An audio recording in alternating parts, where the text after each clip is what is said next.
at church, we would have VBS, Vacation Bible School, and he would come there and he would just be just the happiest little kid, and it was sad.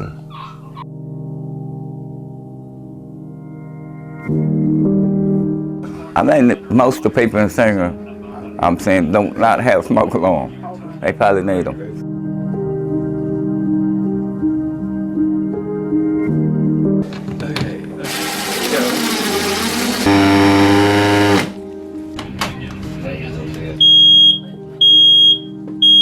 When there is a fatal fire, within about 2 weeks of that fatal fire, we do get onto the community surrounding where that fatal fire occurred, and we do the home installations as well as the fire education. At that point, it's kind of top of mind for the community. They know what the tragedy is in most cases, and it's something that they want to make sure that they are now safe so they don't fall victim to the same tragedy. Pretty much every house we went to was aware of the fire that happened.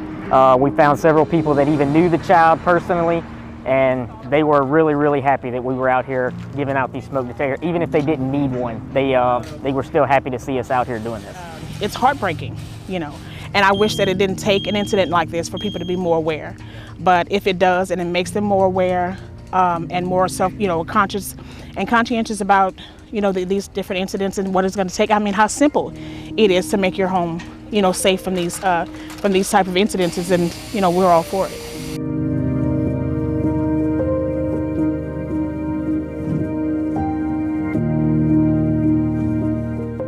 To be out here and make a difference in the community and just show the people we care about them, and we're not just coming out here working a fire and leaving, that we take the initiative to go out and actually provide these smoke detectors free and install them, I feel good about it.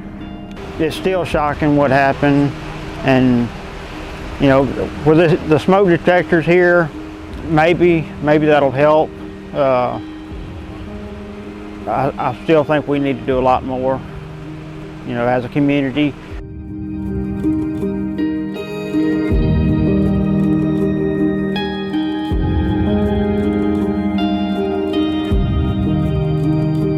I'm happy. I'm really happy over that. Thank y'all.